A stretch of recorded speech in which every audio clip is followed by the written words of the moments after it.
Hi, for those of you who don't know me, my name is Mateo Lewis. For those of you who do know me, welcome back to the channel. So today we're going to be talking about healthy habits that will improve your singing voice. A lot of my students, they train really hard and they learn their warm-ups and they learn all of their techniques for singing. But in their lifestyle in general, they make decisions and they have habits that are really kind of bad for the vocal health. So today I'm going to give you 6 easy ways to change your lifestyle.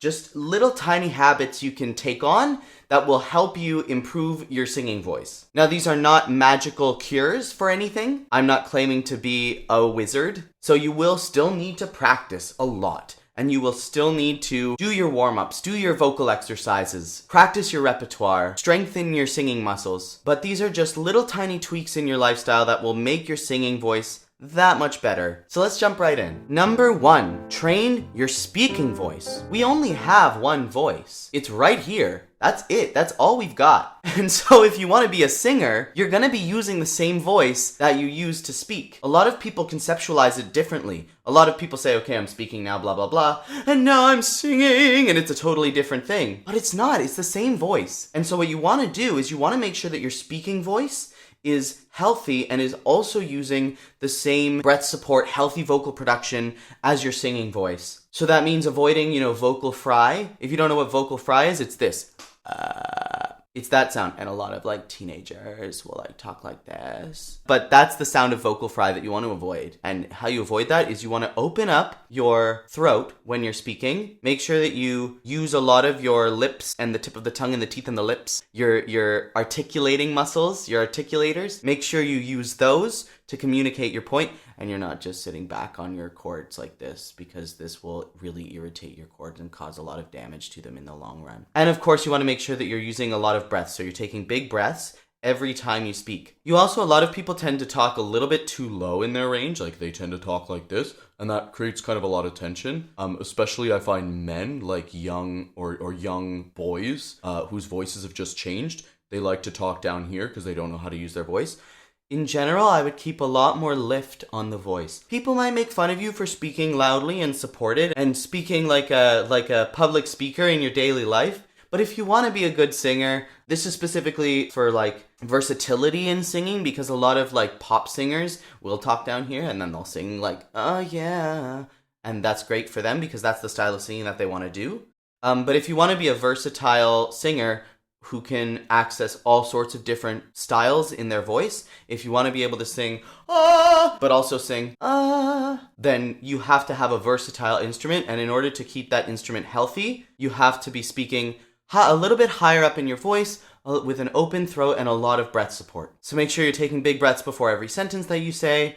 You don't want to be talking down here without your breath. That's number 1. Number 2 is drink way more water than you think. I once had a singing coach in college tell me that he carries around his 1-liter water bottle everywhere he goes. And whenever he looks at it, even if he's not thirsty, he will drink as much water as he can possibly stomach. And then when the water bottle gets down to empty, he'll go refill it back up. So no matter what, you have to be drinking so much water, because if your vocal cords get dried out, they're not going to vibrate as nicely. And then you're going to try to sing, but your vocal cords are going to be too dry to vibrate the way you want them to, and then you're going to hurt yourself. So a ton of water. I wake up, the first thing I do every morning is I drink 2 glasses of water, big, huge glasses. So I drink over 1 liter of water, just chug it the first thing in the morning, which is great for me. It wakes me up, especially if the water's a little bit cold. It jumpstarts your metabolism, apparently, I've heard. It lowers your blood pressure and reduces your risk of heart attacks, which is great. But also it gets me in a place where I'm ready to sing, or I'm ready to start warming up. So that's number 2, drink a ton of water.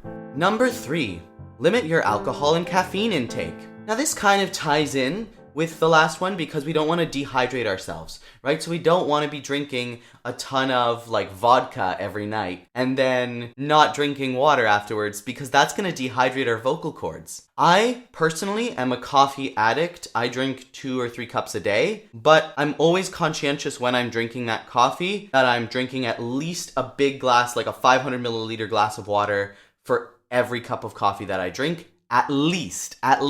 So you don't have to cut out caffeine entirely, but try to be conscientious about your caffeine intake and balance it out with water intake, because caffeine does dehydrate you. I find caffeine also really helps me kind of wake up and get my breath moving, so it's helpful for my singing in that way, but you just have to be conscientious about the dehydrating effects of it. And alcohol is so bad for your voice. It burns going down, then you get drunk and so you're yelling, and usually if you're drinking in like bars or loud restaurants or clubs, you're going to be yelling and screaming, and that's going to hurt your voice. And then when you're going to bed and you're all boozed up, then you forget to drink water before bed. So it's like a quadruple whammy of bad for your voice. I'm not saying cut out alcohol completely from your life unless that's something you really want to do. Power to you. And in the music scene especially, there's a lot of social drinking, and drinking becomes a really big part of networking. So I understand that it's hard, it's difficult to cut out alcohol completely. That's not an option for everybody. But just be careful. Maybe only have 2 drinks instead of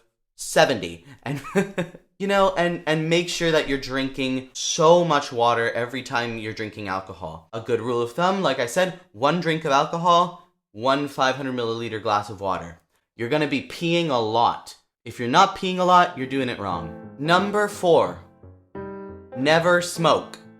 This one, I kind of don't even feel like I have to say it. It's pretty obvious, but smoking anything, tobacco, cannabis, is really awful for your vocal cords. Now again, this is specifically if we're looking at being a versatile singer, if we want to be able to sing classical, jazz, pop, rock, if we want to be able to sing all those different sounds, our vocal cords need to be in perfect condition. But I mean, if all you want to do is sing jazz and sing in this like low sultry place, you can sing in that place after having smoked a pack a day for 40 years. So depending on the style of singing you want to do, it's not as important. But if you want to be versatile and be able to sing all different styles, even big, high classical sounds, then you're gonna absolutely have to watch your smoking. So tobacco, that's a big one. Don't smoke cigarettes. They're awful for your lungs. If you have a problem with tobacco use, there are all sorts of options for you. The patches are ones that I've seen a lot of singers who want to quit smoking use. They seem to be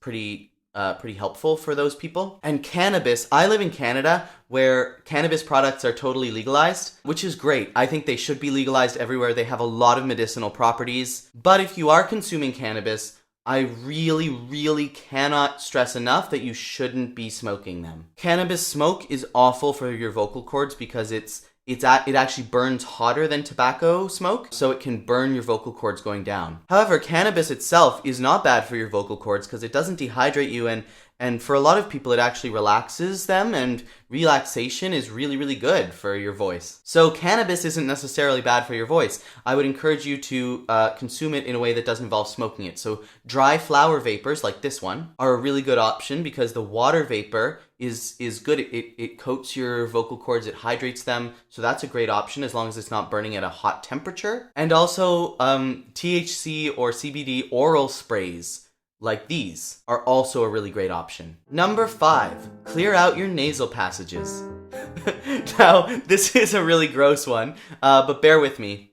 I have saline nasal rinse, and I use it every single night before bed. Why do I do this to myself? It's disgusting. Well, let me tell you. Post-nasal drip is a big problem for me personally as a singer. Not everyone deals with it as much as I do, but if you are waking up feeling really hoarse and feeling like you can't open your throat, or you might gag, you might have a problem with post-nasal drip. How it manifests in me is that I sleep and then the mucus at the back of my throat, this is really gross. Click away if this is too gross for you. We're gonna get grosser. There's all this mucus at the back of your nasal passages that drips down your throat while you sleep. And that can really irritate your tonsils, the back of your tongue, and your vocal cords. And so rinsing out an hour before bed with this like nasal spray is really helpful for me. I find that I can totally tell when I wake up the next morning, oh, I didn't spray last night because my voice is hoarse and the back of my throat is really sore. It's irritation from post-nasal drip. So that might be a problem for you. It's not a problem for everybody, but if it is,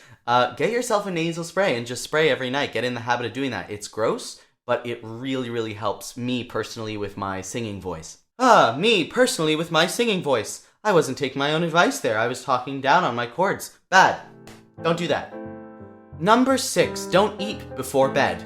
So this one ties into the last one about you want to go to bed ready to wake up the next morning with a healthy voice. And acid reflux is a huge problem for a lot of singers I know. And a good way to cut down on acid reflux, which is when your stomach acid comes up your esophagus while you sleep, that can really irritate your vocal cords, burn your esophagus. It's nasty, nasty stuff. And a good way to help prevent that is to stop eating before bed. So you want to give yourself an hour, maybe even 2 hours before you go to sleep, where you haven't eaten anything. Give your tummy time to digest everything so that you're not getting as much stomach acid buildup before you lie down and tilt all that acid right up your throat. So your morning routine, drinking water, your bedtime routine, spraying and not eating so much, these are all really, really important things for being a singer. Of course, none of these are catch-all, fix-all, magically will make you sound like Freddie Mercury or Josh Groban. But if we want to be a versatile singer who can go to a classical place or a pop place or a jazz place, we need to make sure that our instrument is being taken care of and that we are making healthy choices. That doesn't mean don't practice. That doesn't mean don't work on your singing, because